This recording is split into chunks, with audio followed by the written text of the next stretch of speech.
Hello, कैसे हैं आप सभी लोग? तो आज हम देखेंगे क्लास 12th का एक most important topic that is spermatogenesis process. यानी कि ह्यूमन मेल के टेस्टिस के अंदर स्पर्म के बनने की प्रोसेस को हम स्पर्मेटोजेनेसिस कहते हैं।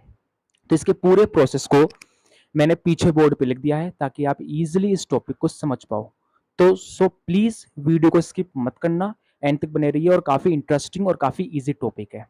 तो पहले समझते हैं कि स्पर्मेटोजेनेसिस का मतलब क्या है। तो ह्यूमन मेल के अंदर जो प्राइमरी सेक्स ऑर्गन यानी जो टेस्टिस होता है, इस टेस्टिस के अंदर स्पर्म के बनने की प्रोसेस को हम स्पर्मेटोजेनेसिस कहते हैं। तो पहले हम ये देखेंगे कि ह्यूमन मेल के टेस्टिस के अंदर स्पर्म का फॉर्मेशन कैसे होता है। ठीक है, इसका पूरा प्रोसेस क्या है जो मैंने पीछे बोर्ड पे लिख रखा है, पहले हम ये देखेंगे। फिर इसके बाद हम ये देखेंगे कि ह्यूमन मेल में ये जो स्पर्मेटोजेनेसिस प्रोसेस है यानी जो स्पर्म बनने का जो प्रोसेस है, ये कैसे इनिशिएट होता है, ये हॉर्मोन्स के द्वारा कैसे रेगुलेट किया जाता है। तो काफी इजी वीडियो होने वाला है और काफी इजी लेक्चर है। तो प्लीज वीडियो के एंड तक बने रहिए। तो चलो शुरू करते हैं। तो पहली बात तो ये पता होना चाहिए कि ह्यूमन मेल के टेस्टिस के अंदर जो स्पर्म बनाने वाली जो सेल है, उसे हम स्पर्मेटोगोनिया कहते हैं। स्पर्मेटोगोनिया क्या होता है? ये ह्यूमन मेल के टेस्टिस के अंदर क्या होता है, ये स्पर्म बनाने वाली एक सेल होती है जो कि डिप्लॉइड होती है। कैसी होती है ये? डिप्लॉइड होती है। यानी इसके अंदर जो क्रोमोसोम जो होते हैं वो पेयर में एग्जिस्ट करते हैं, जहां पे 23 का पेयर होता है। आप सभी लोग जानते होंगे कि ह्यूमन बॉडी के अंदर ये जितनी भी सेल्स हैं, सिर्फ गैमेट को छोड़ के, स्पर्म एंड ओवम को छोड़कर ह्यूमन बॉडी में ये जितनी भी सेल्स होती हैं, ये सभी की सभी सेल्स डिप्लॉइड होती है। डिप्लॉइड यानी कि इन सेल्स के अंदर जो क्रोमोसोम होते हैं वो पेयर में एग्जिस्ट करते हैं। किसमें एग्जिस्ट करते हैं? पेयर में। कितने का पेयर होता है? 23 का पेयर होता है। और टोटल नंबर में कितने होते हैं? 46 होते हैं। उसी तरह से टेस्टिस के अंदर जो स्पर्म बनाने वाली जो सेल है स्पर्मेटोगोनिया, ये भी डिप्लॉइड होती है, यानी इसमें 23 का पेयर होता है। तो इसमें होता क्या है? फर्स्ट ऑफ ऑल कि जो स्पर्मेटोगोनिया, जो स्पर्म बनाने वाली जो सेल है, स्पर्म बनाने वाली सेल जो कि टेस्टिस के सेमिनिफेरस ट्यूब्यूल के अंदर होती है, इस स्पर्म बनाने वाली सेल यानी स्पर्मेटोगोनिया में क्या होता है? माइटोसिस होता है। ठीक है, क्या होता है? माइटोसिस। और माइटोसिस होने के बाद ये जो स्पर्मेटोगोनिया जो सेल है, ये दो सेल्स में डिफरेंशिएट हो जाता है, जिसे हम प्राइमरी स्पर्मेटोसाइट कहते हैं। समझ रहे हो? तो फर्स्ट ऑफ ऑल क्या होगा कि टेस्टिस के अंदर जो स्पर्म बनाने वाली जो सेल है स्पर्मेटोगोनिया, इसमें माइटोसिस होगा। और माइटोसिस डिवीजन होने की वजह से ये जो स्पर्मेटोगोनिया सेल जो कि डिप्लॉइड है, ये क्या होगी? दो सेल्स में डिफरेंशिएट कर जाएगी। समझ रहे हो? और इन दो सेल्स को हम कहेंगे प्राइमरी स्पर्मेटोसाइट। और ये भी कैसी होगी? टू एंड डिप्लॉइड होगी। ठीक है, अब आगे जाके क्या होगा? ये जो सेल बना है इसे हम प्राइमरी स्पर्मेटोसाइट ए कहेंगे और इसे प्राइमरी स्पर्मेटोसाइट बी कहेंगे। अब इन दोनों में आगे जाके क्या होगा? मियोसिस डिवीजन होगा। अब ये मियोसिस डिवीजन क्या होता है? तो मियोसिस डिवीजन एक ऐसा डिवीजन होता है, जब किसी भी सेल में मियोसिस डिवीजन होता है तो आफ्टर मियोसिस जो न्यू सेल्स बनते हैं, उनके अंदर क्रोमोसोम नंबर जो होता है वो हाफ हो जाता है। क्या होता है? हाफ हो जाता है। अब यहाँ पे देखो, जैसे ये प्राइमरी स्पर्मेटोसाइट है, इसके अंदर टोटल क्रोमोसोम नंबर में कितने हैं? नंबर में टोटल 46 है। ध्यान सुनना, यानी 23 का पेयर है। तो जब क्या होगा? इसमें मियोसिस डिवीजन होगा, तो मियोसिस डिवीजन होने के बाद जो नए सेल्स बनेंगे, उन सेल्स में जो क्रोमोसोम नंबर है वो हाफ हो जाएगा। यानी जो क्रोमोसोम नंबर है वो 46 से 23 हो जाएगा नंबर। समझ रहे हो ना? तो इतना ध्यान रखो कि मियोसिस डिवीजन जिस भी सेल में होता है, उससे बनने वाले जो न्यू सेल्स है, इसमें क्रोमोसोम नंबर हाफ हो जाता है। और आपने क्लास 11th में पढ़ा भी होगा। तो होगा क्या कि जो मियोसिस है इसके दो फेज होते हैं, मियोसिस 1 एंड मियोसिस 2। तो क्या होगा कि जो प्राइमरी स्पर्मेटोसाइट है, दोनों, इस वाले में भी और इस वाले में भी, दोनों में क्या होगा? मियोसिस 1 डिवीजन होगा। और मियोसिस 1 डिवीजन होने के बाद क्या होगा? क्या होगा? हर प्राइमरी स्पर्मेटोसाइट से आगे जाके two equal and haploid cells बनेगी, जिसे सेकेंडरी स्पर्मेटोसाइट कहेंगे। यहां भी सेकेंडरी स्पर्मेटोसाइट बना है दो, यहां भी बना है दो। तो क्या होगा? प्राइमरी स्पर्मेटोसाइट दोनों में मियोसिस 1 होगा। और मियोसिस 1 होने के बाद क्या होगा? दोनों प्राइमरी स्पर्मेटोसाइट से आगे जाके दोनों से दो दो इक्वल एंड हैप्लॉइड सेल्स बनेंगी, जिन्हें सेकेंडरी स्पर्मेटोसाइट कहेंगे। और ये कैसी होगी? हैप्लॉइड होगी, यानी एन। यानी इसके अंदर जो क्रोमोसोम नंबर है वो हाफ हो गया है, 23। इसमें टोटल कितना था, 46 था, यानी 23 का पेयर था। ठीक है, इसमें मियोसिस 1 हुआ। मियोसिस 1 होने के बाद मियोसिस 1 होने के बाद जो नई सेल्स बनी सेकेंडरी स्पर्मेटोसाइट, इसमें जो क्रोमोसोम नंबर था वो हाफ हो गया, 46 से 23 हो गया। तो कह सकते हैं कि अगर किसी भी सेल में मियोसिस डिवीजन हो रहा है एंड आफ्टर मियोसिस जो नए सेल्स बनेंगे उन नए सेल्स में क्रोमोसोम नंबर रिड्यूस हो जाएगा, हाफ हो जाएगा। समझ रहे हो ना? तो प्राइमरी स्पर्मेटोसाइट में क्या होगा, सिंपल सा मियोसिस 1 होगा और मियोसिस 1 होने के बाद क्या होंगी, 2 इक्वल एंड हैप्लोइड सेल्स बनेगी जिसे सेकेंडरी स्पर्मेटोसाइट कहेंगे। इस वाले प्राइमरी स्पर्मेटोसाइट से 2 सेकेंडरी स्पर्मेटोसाइट बना। यहां भी क्या हुआ, प्राइमरी स्पर्मेटोसाइट से 2 सेकेंडरी स्पर्मेटोसाइट बना। अब आगे जाकर क्या होगा, आगे जाके क्या होगा, इन सेकेंडरी स्पर्मेटोसाइट में मियोसिस 2 होगा। मियोसिस 2 फेज में होता है, meiosis 1 and meiosis 2। Meiosis 1 complete हो गया। अब इस सेकेंडरी स्पर्मेटोसाइट जो बना है मियोसिस 1 से, अब इसमें आगे जाके मियोसिस 2 होगा। क्या होगा, मियोसिस 2 होगा। समझ रहे हो ना? और जैसे ही मियोसिस 2 होगा तो हर सेकेंडरी स्पर्मेटोसाइट से दो दो इक्वल एंड हैप्लोइड सेल्स आगे जाके और बनेगी। इन सेल्स को स्पर्मेटिड्स कहेंगे। और स्पर्मेटिड एक तरह का प्री मैच्योर स्पर्म होता है। ये एक तरह का स्पर्म होता है बट ये मैच्योर नहीं होता, इसलिए इसे प्री मैच्योर स्पर्म कह देते हैं। समझ रहे हो ना? जो कि कैसा होता है, ये भी हैप्लोइड होता है। इतनी बात समझ आई? तो मैंने क्या बोला यहाँ पे 2 प्राइमरी स्पर्मेटोसाइट से 4 सेकेंडरी स्पर्मेटोसाइट बना। इस सिंगल स्पर्मेटोसाइट से क्या हुआ, 2 सेकेंडरी स्पर्मेटोसाइट बना और इससे भी 2 सेकेंडरी स्पर्मेटोसाइट बना मियोसिस 1 होकर। अब सारे के सारे सेकेंडरी स्पर्मेटोसाइट में मियोसिस 2 होगा और मियोसिस 2 होने के बाद आगे जाके हर सेकेंडरी स्पर्मेटोसाइट से 2 इक्वल एंड हैप्लोइड सेल्स बनेंगी जिन्हें स्पर्मेटिड कहेंगे। और स्पर्मेटिड एक तरह का प्री मैच्योर स्पर्म है। तो देख सकते हैं ये सेकेंडरी स्पर्मेटोसाइट्स है, इससे 2 स्पर्मेटिड बना और ये भी सेकेंडरी स्पर्मेटोसाइट है, इससे भी 2 स्पर्मेटिड बने और यहां भी बनेंगे, मैंने लिखा नहीं है। ये तो यहां भी बनेंगे, मैंने लिखा नहीं है बट मैंने यहां पे लिख रखा है। तो इतनी बात समझ आई? तो क्या होगा, हर सेकेंडरी स्पर्मेटोसाइट में मियोसिस 2 होगा और जैसे ही हर सेकेंडरी स्पर्मेटोसाइट में मियोसिस 2 होगा तो हर सेकेंडरी स्पर्मेटोसाइट से आगे जाके 2 इक्वल एंड हैप्लोइड सेल्स बनेंगी जिन्हें स्पर्मेटिड कहेंगे, जो एक तरह का प्री मैच्योर स्पर्म होता है। फिर आगे जाके क्या होगा, ये जो प्री मैच्योर स्पर्म है यानी स्पर्मेटिड, ये सारे के सारे स्पर्मेटिड क्या होंगे, मैच्योर हो जाएंगे। क्या हो जाएंगे, मैच्योर हो जाएंगे। और मैच्योर होने के बाद क्या करेंगे, स्पर्म का फॉर्मेशन कर लेंगे। स्पर्म जिसको हम स्पर्मेटोजोआ भी कहते हैं। ठीक है, और एक बात और ध्यान रखनी है कि प्री मैच्योर स्पर्म से एक मैच्योर स्पर्म बनने के प्रोसेस को हम कहते हैं स्पर्मियोजेनेसिस। क्या कहते हैं इसको, स्पर्मियोजेनेसिस। तो इस बात को भी ध्यान रखेंगे कि प्री मैच्योर स्पर्म से एक मैच्योर स्पर्म के बनने के प्रोसेस को हम कहते हैं स्पर्मियोजेनेसिस। आई होप ये प्रोसेस समझ आया हो। पहले क्या होगा, टेस्टिस के अंदर जो स्पर्म बनाने वाली सेल है उसे स्पर्मेटोगोनिया कहते हैं, जो डिप्लॉयड होती है। यहाँ माइटोसिस होता है और माइटोसिस होने की वजह से ये स्पर्मेटोगोनिया 2 सेल्स में डिफरेंशिएट कर जाता है। ठीक है, जहां पे इन दोनों सेल्स में ग्रोथ होती है और साइज में बढ़ जाती है। ये इन दोनों सेल को प्राइमरी स्पर्मेटोसाइट कहते हैं, जो कि डिप्लॉयड होती है। फिर इनमें मियोसिस 1 होता है। क्या होता है, मियोसिस 1। और मियोसिस 1 होने के बाद हर प्राइमरी स्पर्मेटोसाइट से आगे जाके 2 इक्वल एंड हैप्लोइड सेल्स बनती है जिन्हें सेकेंडरी स्पर्मेटोसाइट कहते हैं।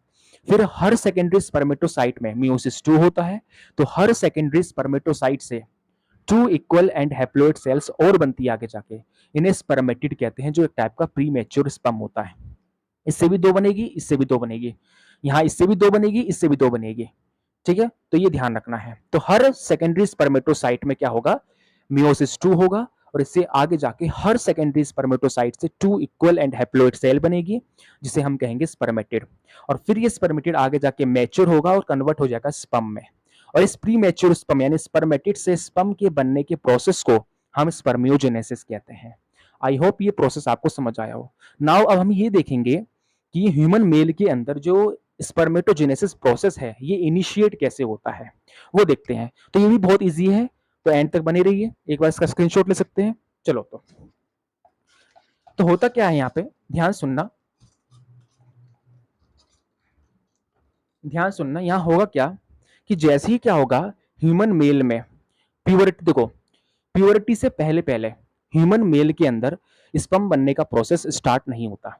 जो भी स्पर्म बनने का जो प्रोसेस जो स्टार्ट होगा ह्यूमन मेल में, वो प्यूबर्टी के दौरान ही होगा।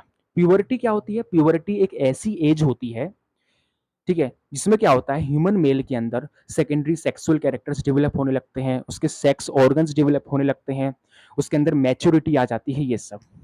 ठीक है, कौन से? तो ये ध्यान रखना है कि जो स्पर्म का जो फॉर्मेशन है वो प्यूबर्टी एज पर ही स्टार्ट होगा, पहली बात तो ये पता होना चाहिए।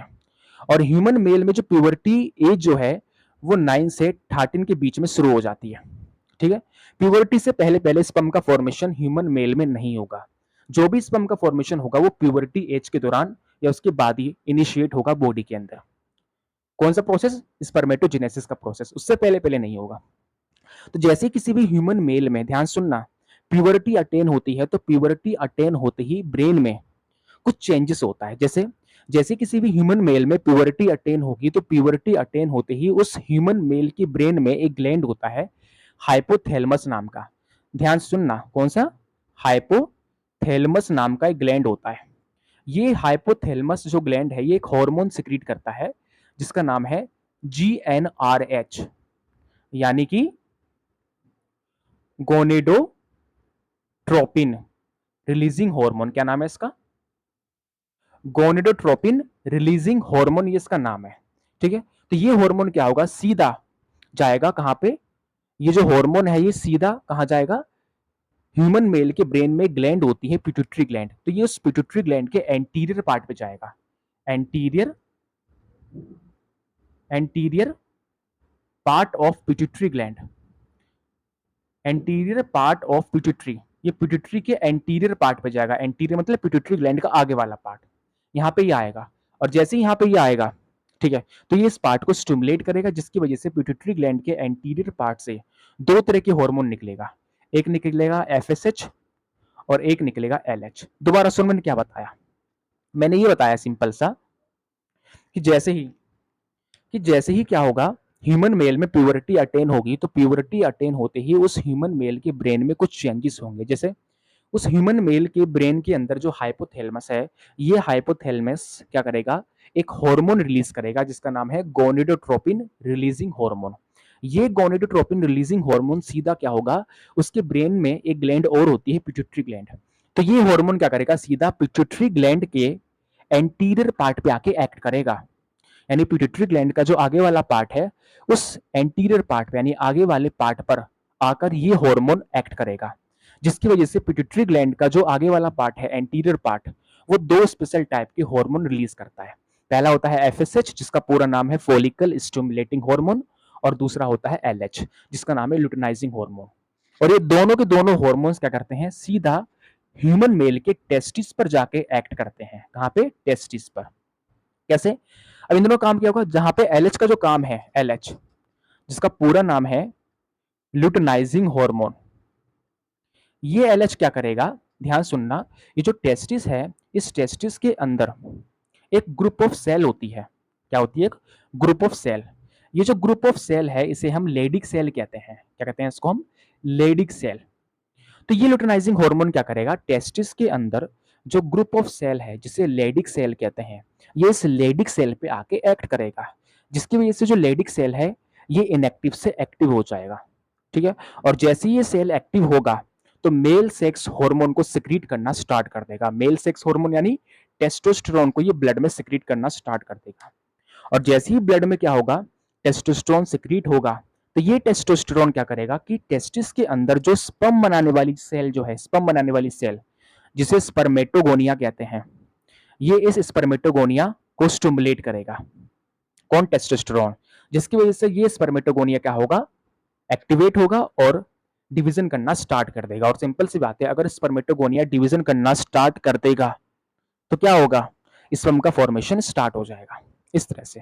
तो क्या होगा यहाँ पे सिंपल सा कि जो लुटेनाइजिंग हार्मोन है वो सीधा टेस्टिस के अंदर एक ग्रुप ऑफ सेल होती है जिन्हें लेडिक सेल कहते हैं, ये इस लेडिक सेल पे आके एक्ट करेगा, जिसकी वजह से ये लेडिक सेल इनएक्टिव से एक्टिव हो जाएगा। और जैसे ही एक्टिव होगा तो human male sex hormone blood में सिक्रीट करना स्टार्ट कर देगा। कौन सा हार्मोन?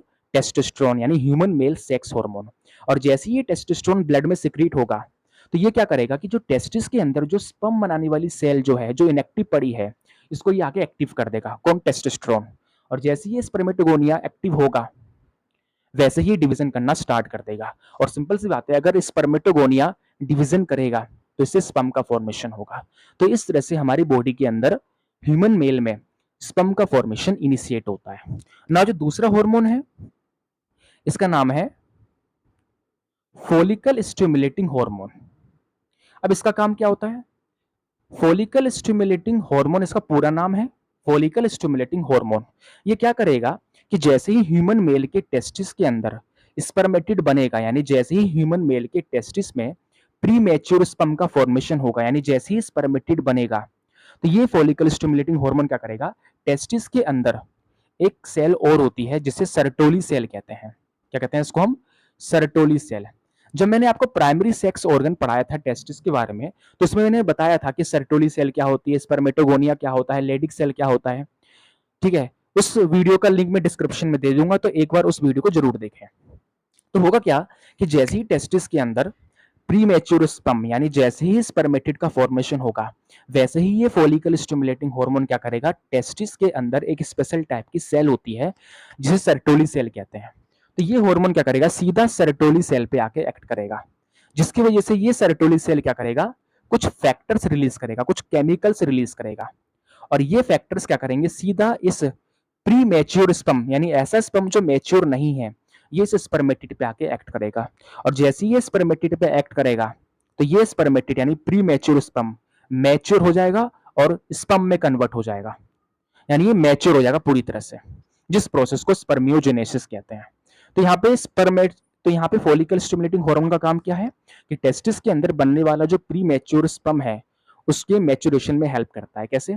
जैसे ही टेस्टिस के अंदर प्री मैच्योर स्पर्म, यानी जैसे ही स्पर्मेटिड बनता है, तो फॉलिकल स्टिमुलेटिंग हार्मोन टेस्टिस के सर्टोली सेल पे एक्ट करता है, जिसकी वजह से सर्टोली सेल क्या करता है, कुछ फैक्टर्स रिलीज करता है। और ये फैक्टर्स स्पर्मेटिड यानी प्री मैच्योर स्पर्म पे आके एक्ट करता है, जिसकी वजह से ये प्री मैच्योर स्पर्म मैच्योर होके कन्वर्ट हो जाता है स्पर्म में। And this process is known as spermiogenesis. I hope ये बात आपको समझ आई हो। ठीक है, अब जैसे क्या होता है, ध्यान सुनना, एक बार इसका स्क्रीनशॉट ले सकते हैं। अब होगा क्या कि जैसे ही क्या होगा, टेस्टिस के अंदर स्पर्म बन जाएगा। टेस्टिस के अंदर स्पर्म कहां बनता है, टेस्टिस के अंदर देखो, टेस्टिस के अंदर कुछ इस तरीके से कंपार्टमेंट लाइक स्ट्रक्चर होता है, इस तरह से। और इन कंपार्टमेंट लाइक स्ट्रक्चर के अंदर हाईली कोल्ड ट्यूब होती है, जिन्हें सेमिनिफेरस ट्यूब्यूल कहते हैं। उसी के अंदर स्पर्म बनाया था मैंने, लास्ट वीडियो में टेस्टिस में पढ़ाया था, तो उसका मैं लिंक दे दूंगा डिस्क्रिप्शन में, एक बार जरूर देखें उसे। तो सेमिनिफेरस ट्यूब्यूल के अंदर स्पर्म बनता है। अब जैसे ही स्पर्म का फॉर्मेशन होता है, तो ये स्पर्म क्या होती है कि जो सर्टोली सेल की जो मेम्ब्रेन है, मेम्ब्रेन ऑफ सर्टोली सेल, ये जो सर्टोली सेल की जो मेम्ब्रेन है, इसके अंदर आके ये एम्बेड हो जाती है। जहां पे सर्टोली सेल क्या करती है कि जो स्पर्म बना है, ये इस स्पर्म को सपोर्ट करती है, इसको न्यूट्रिशन देने का काम करती है। कौन? ये सर्टोली सेल। तो क्या बोला मैंने कि टेस्टिस के सेमिनिफेरस ट्यूब्यूल के अंदर जैसे ही स्पर्म बनेगा, तो इस स्पर्म का जो हेड वो सर्टोली सेल के मेम्ब्रेन के अंदर जाके एम्बेड हो जाएगा, जहां पे सर्टोली सेल क्या करेगा, इस स्पर्म को न्यूट्रिशन देगा, इसको सपोर्ट करने का काम करेगा। और उसके कुछ समय बाद ये जो स्पर्म है, ये सर्टोली सेल से क्या होगा, निकलेगा, रिलीज हो जाएगा। क्या होगा, सर्टोली सेल से ये रिलीज हो जाएगा। और रिलीज होने के बाद ये सीधा टेस्टिस को छोड़ के एपिडाइडिमिस में जाके स्टोर हो जाएगा। And this process is known as spermiation. इसे कहते हैं स्पर्मिएशन। समझ लो ना? जैसे ही क्या होगा, टेस्टिस के अंदर स्पर्म बनेगा, वो स्पर्म कुछ समय के लिए सर्टोली सेल के मेम्ब्रेन में जाके एम्बेड हो जाएगा फॉर द न्यूट्रिशन। फिर इसके बाद क्या होगा, ये स्पर्म क्या करेगा, सर्टोली सेल से रिलीज होगा और टेस्टिस को छोड़कर एपिडाइडिमिस में चला जाएगा। इस प्रोसेस को कहते हैं स्पर्मिएशन। आई होप ये पूरा प्रोसेस आपको समझ आया हो। ठीक है, नेक्स्ट वीडियो में हम बात करेंगे oogenesis के बारे में, कि ह्यूमन मेल गैमेट यानी ओवम का फॉर्मेशन कैसे होता है। तब तक के लिए पढ़ते रहिए and thank you so much. एक बार स्क्रीनशॉट ले सकते हैं इसका।